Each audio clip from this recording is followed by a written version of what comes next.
네, 건축법규 강의 시작하도록 하겠습니다. 저희 건축법 이어서 계속 하고 있고요.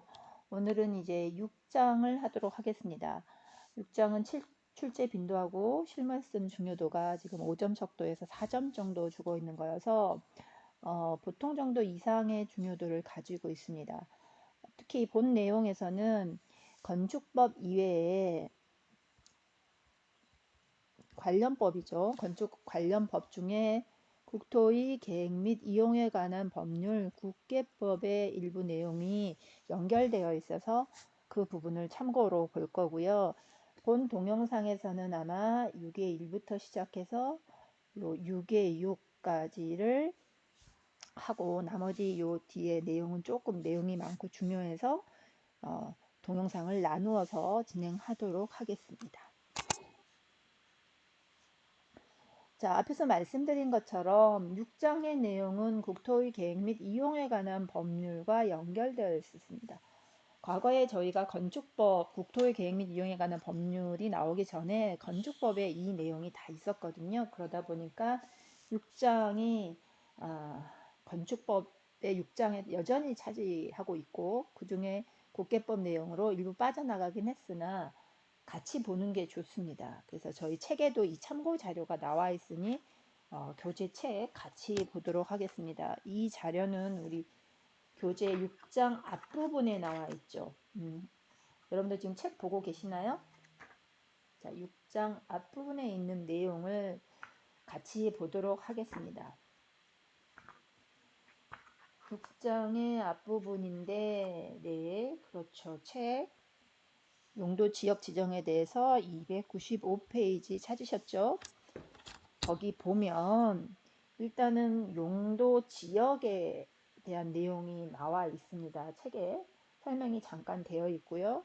파워포인트에 구분되어 있는 표로 표시하고 있는데 일단은 용도 지역과 뒤에 책은 뒤에 나와 있죠. 그 뒷페이지 페이지 296페이지에 보면 용도 지역 두 가지의 표를 구분할 수 있어야 됩니다. 현재 이름이 되게 비슷하니까 용도 지역, 그 다음에 3의 용도 지구의 내용입니다. 그래서 우리가 용도 지역과 용도 지구에 대해서 구분을 할 수 있어야 되는데 그거 구분하는 파워포인트를 먼저 보고 앞으로 넘어가도록 하겠습니다. 말씀드린 것처럼 용도 지역, 용도 지구 여기까지 갔죠? 용도 지역, 용도 지구는 가장 큰 차이가 뭐냐면 용도 지역은 모든 토지에 대한민국의 모든 토지는 용도 지역 중에 하나에 들어가 있습니다. 크게는 도시지역, 관리지역, 농림지역, 자연환경 보전지역으로 구분이 되어 있어요. 이건 아주 큰 대분류입니다. 대분류의 1, 2, 3, 4 중에 어디라도 들어가 있어야 됩니다. 반면에 용도 지구는 중첩하여 지정할 수 있어요. 요게 굉장히 중요합니다. 두 개의 가장 큰 차이입니다. 용도 지역은 한 가지 안에 세세한 내용이 있을 수 있지만 이 내에서 요것도 됐다 요것도 냈다 안 돼요. 그런데 용도 지구는 한 개, 두 개 나름 중첩해서 지정할 수 있어요. 자, 이거를 먼저 이해하시고 이 표는 제가 만든 게 아니고 여기 이미지 출처 나와 있죠. 거기에 있는 내용을 가지고 온 겁니다. 다시 앞으로 넘어가 봅시다. 용도 지역은 지금 내용을 한 표에 넣기 어려워서 대분류하고 중분류, 소분류를 나누었습니다.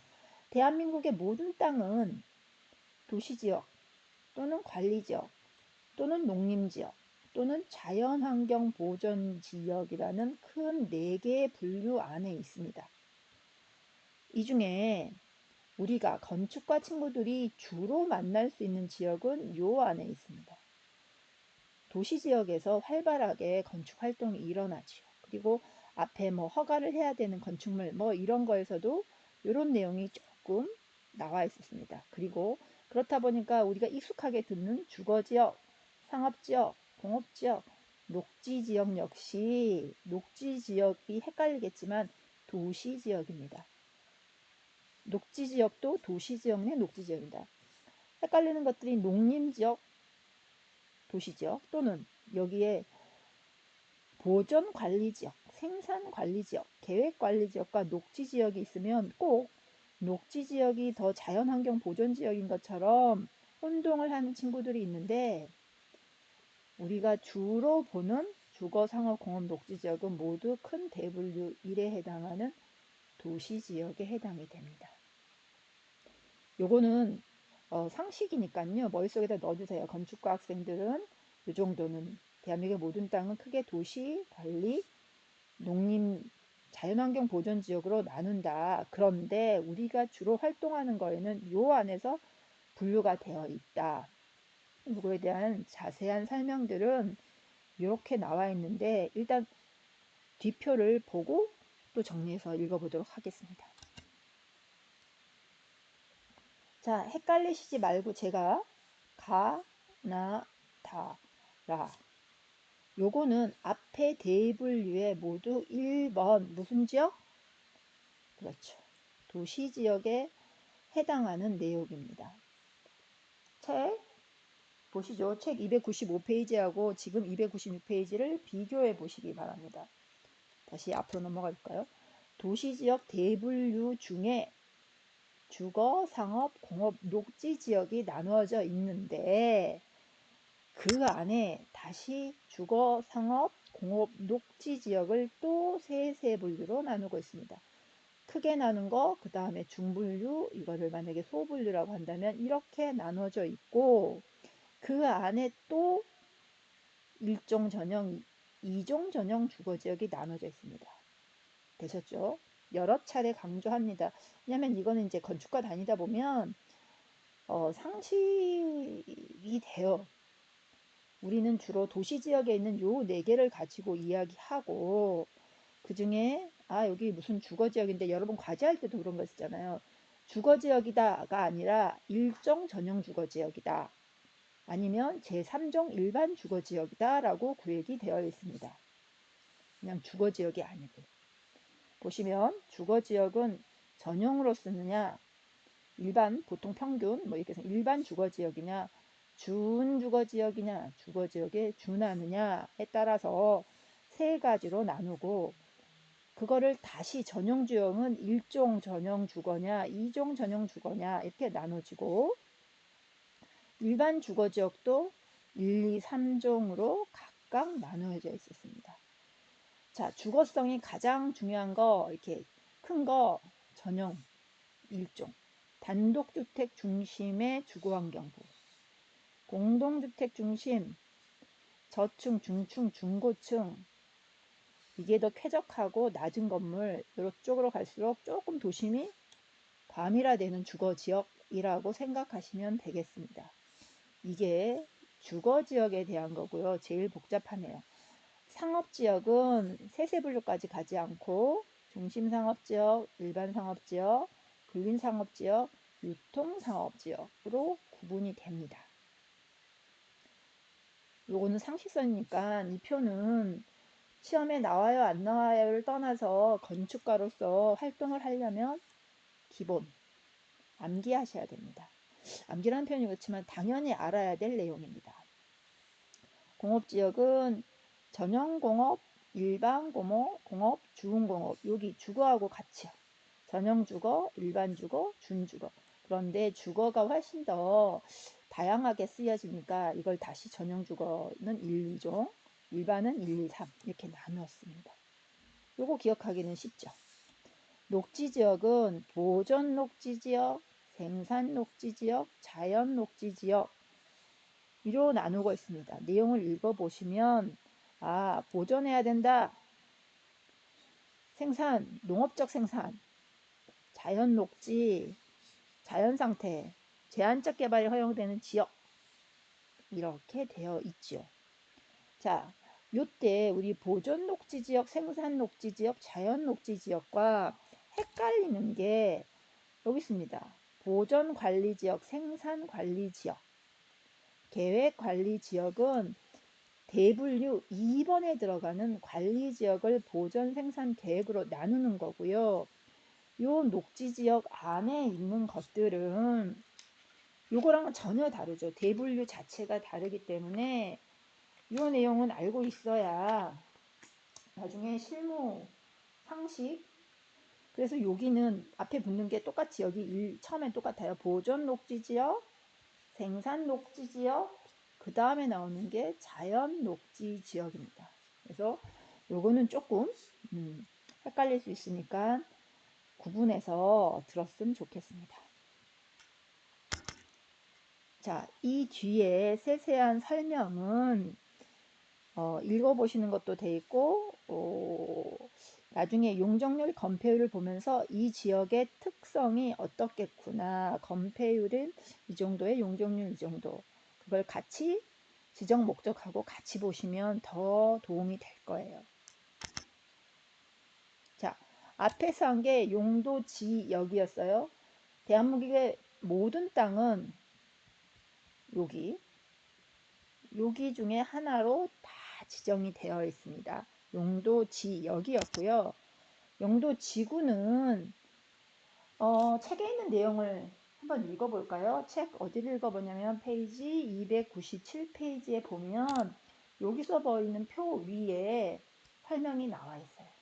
요거를 잠깐 멈추고 누가 한번 읽어보도록 하겠습니다.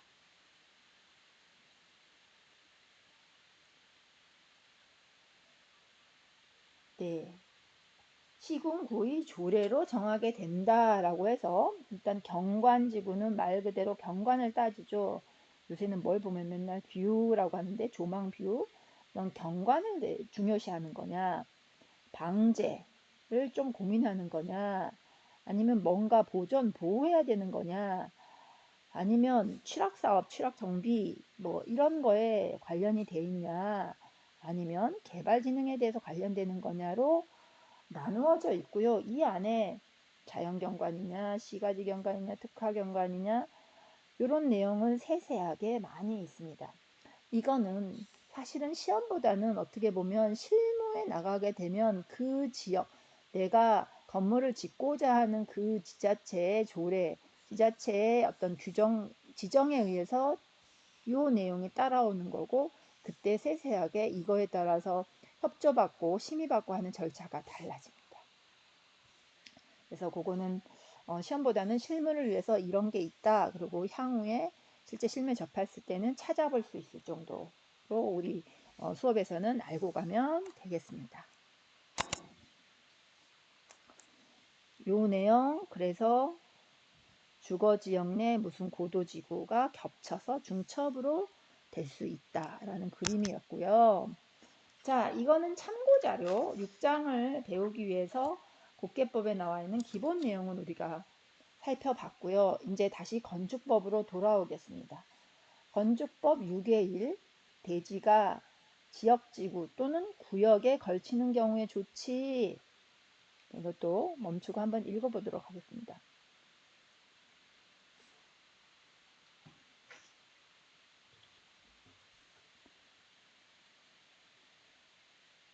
자, 내용을 읽어봤으면 뒤에 정리된 내용을 가지고 보도록 하겠습니다. 저희 책에도 이 정리된 내용이 나와 있죠? 네, 페이지 299페이지에 보면 일단 지역지구하고 구역에 따르는데 문제는 걸친다는 거죠.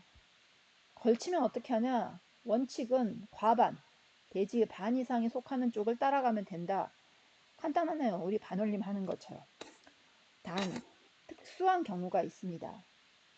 대지가 녹지지역 걸치는 경우에는 각각의 지역지구 또는 규정을 적용받는다. 녹지보다는 나머지 각각의 지역지구 또는 규정에 적용을 받고 대지가 반 이상이 들어가는지 들어가지 않는지와는 상관이 없다.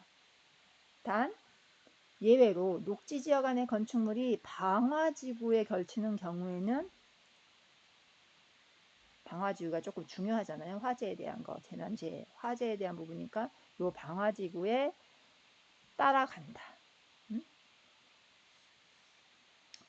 자, 그 다음 넘어서 보시면 그러다 보니까 방화지구가 조금 민감한 내용이다 보니까 방화지구에 뭐가 걸린다. 그러면 무조건 방화지구 안에 규정을 적용합니다. 단 예외, 요거는 좀 예외를 봐야 될 것 같아요. 여기는 땅이 방화지구가 라인이 이렇게 있으면 요 라인까지가 방화지구예요. 나는 걸쳐 있어. 그리고 여기는 방화지구가 아니야. 그러면 방화벽, 우리 방화벽 배웠잖아요. 1000제곱미터를 기준으로 해가지고 여기가 딱 방화벽에서 쫙 나눠져 있어. 그렇다면은 안 나눠져 있을 때는 이게 통으로 방화지역을 해야 되고, 이건 단순히 경계선이고요. 여기에 강력하게 방화벽이 쫙 있으면 그때 건물을 따로 본다는 규정이 있었잖아요. 여기 완전히 이렇게 내화구조 방화로 나눠져 방화구역이 나눠져 있는 경우에는 몇몇 법은 각각의 건물로 본다 라고 했던 거 한참 전 동영상을 보시면 나와 있을 거예요. 그것처럼 이게 완벽하게 방화벽으로 되어 있다면 방화지구에 속하는 거는 당연히 방화지구의 영향을 받고, 나머지 부분 방화지구가 아닌 그 밖의 구역에 있는 거는 굳이 방화지구의 규제를 받을 필요가 없다. 그래서 규제받기 싫으면 그 경계선에다가 방화벽을 쌓아라 라는 이야기죠. 방화벽을 쌓지 않으면 전부 다 통으로 방화지구의 영향을 받는다 라는 이야기입니다. 자, 6A 건축물의 건폐율 보시면 건폐율이 뭔지 알죠? 대지 안에 저 시루떡 그렸었잖아요. 시루떡 이렇게 일부 튀어나가게 있으면 요거의 그림자, 시루떡이 묻는 거, 그걸 건폐율이라고 그랬죠. 땅을 얼마나 헤집었느냐, 전체 대지분의 대지 중에 몇 퍼센트나 땅을 차지했느냐의 기준입니다.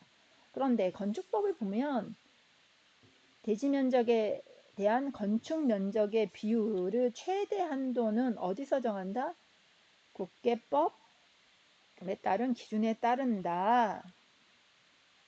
완화할 수 있다는 거는 뭐 예외 조건이고. 그래서 우리는 국계법을 봅니다.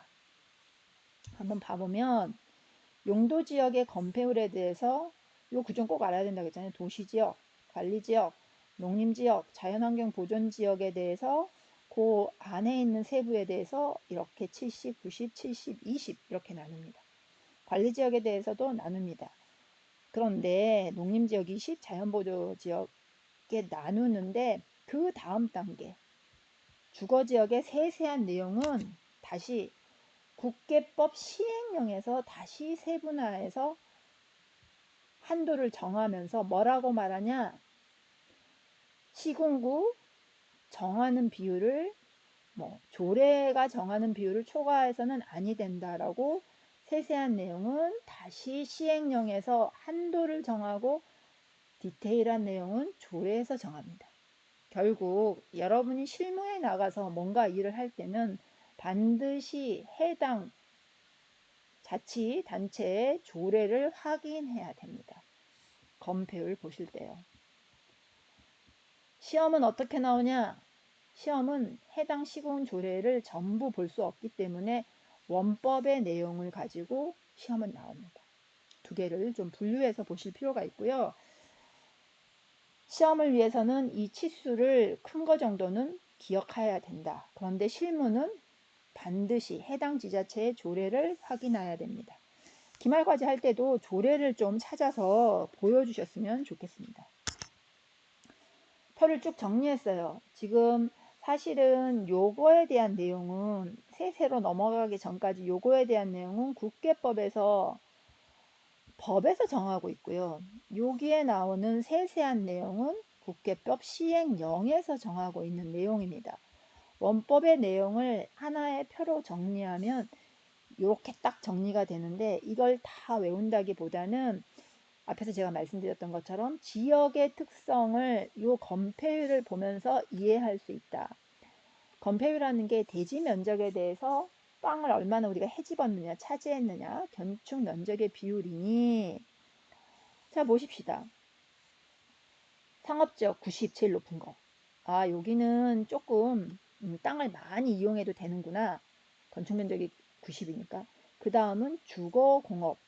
그 다음엔 조금 건물을 덜 짓겠네.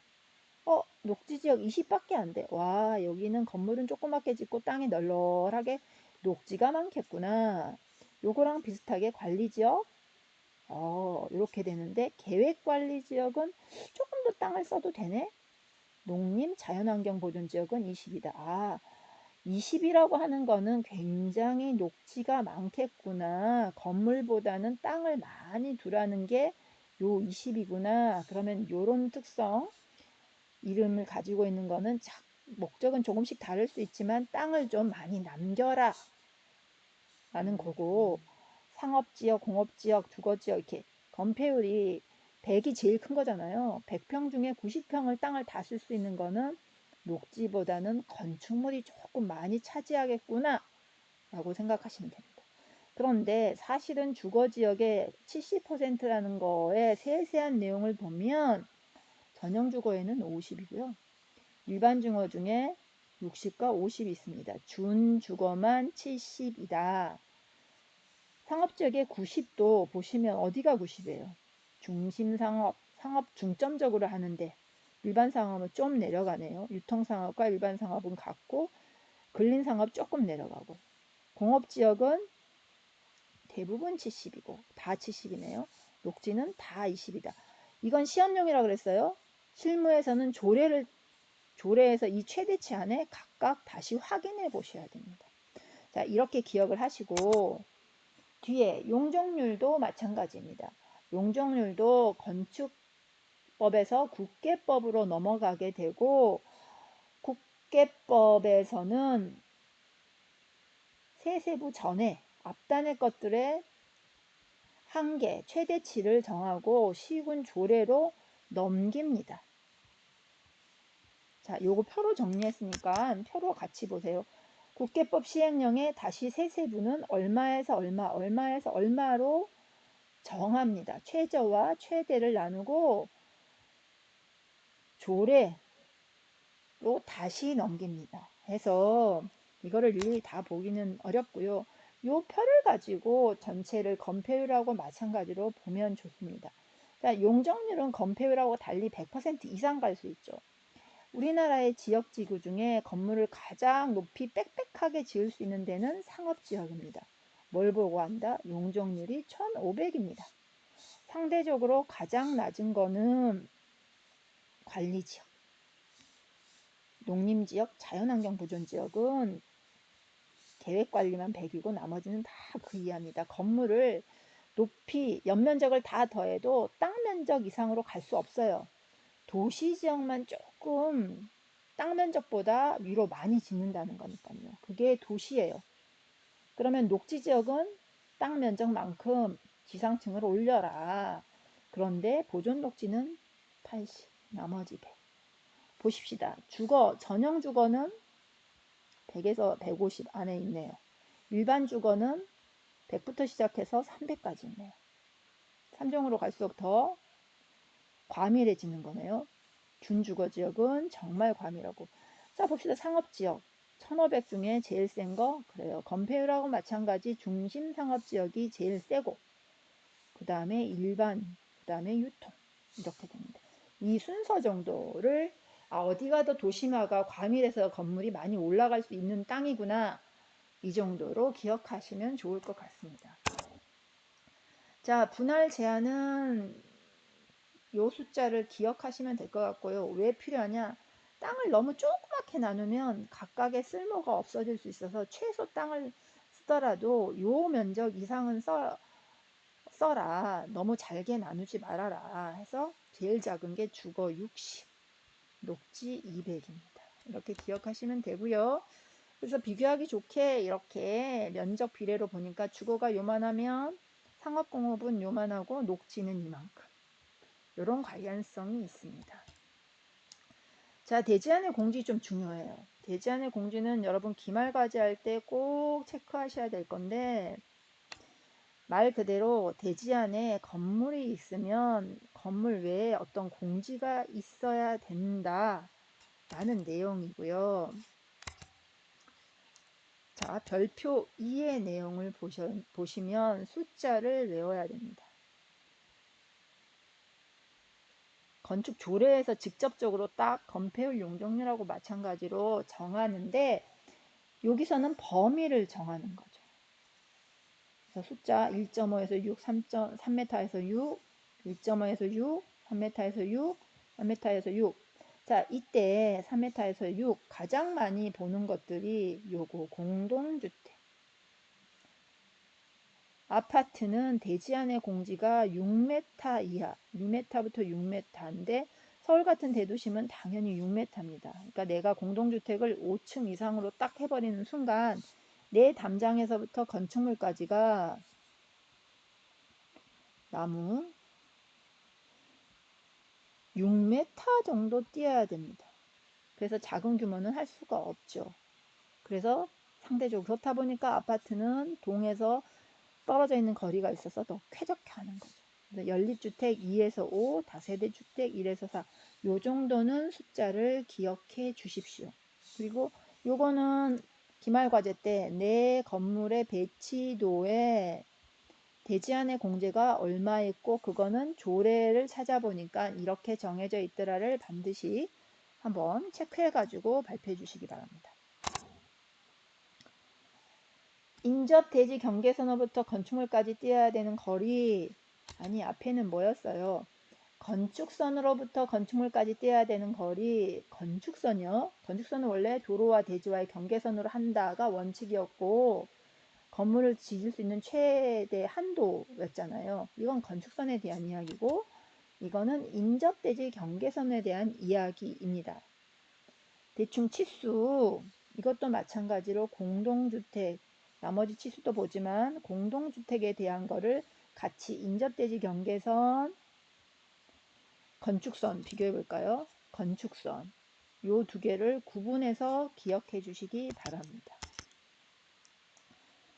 자, 맞벽 건축과 연결복도 우리 맞벽이 뭐냐?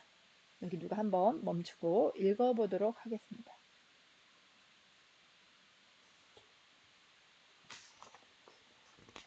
자, 읽으셨나요? 지금 책 보면서 따라오고 계시죠?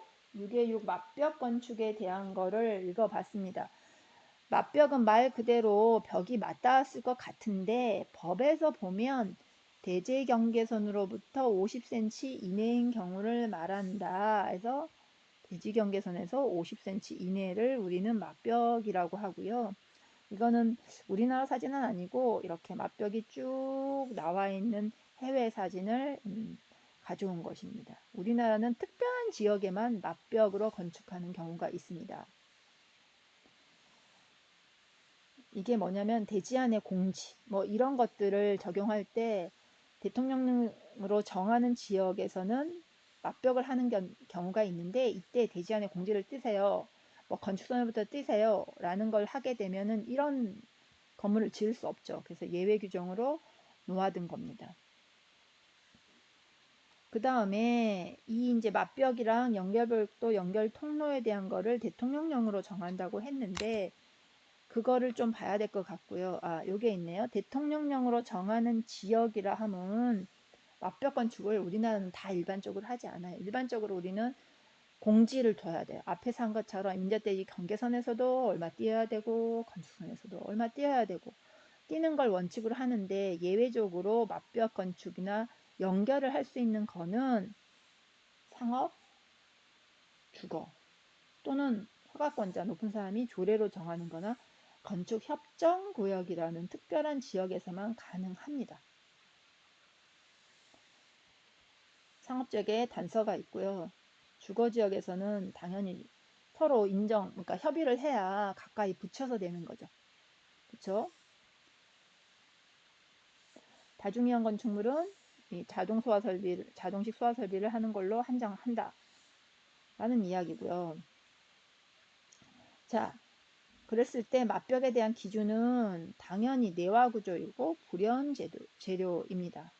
그 다음에 건축 협정구역 위에 여기 앞에 거는 누가 정한다? 필요사항은 조례로 정합니다. 조례. 실무에서는 항상 조례를 봐주십시오. 조례에 의해서 모든 게 진행이 됩니다.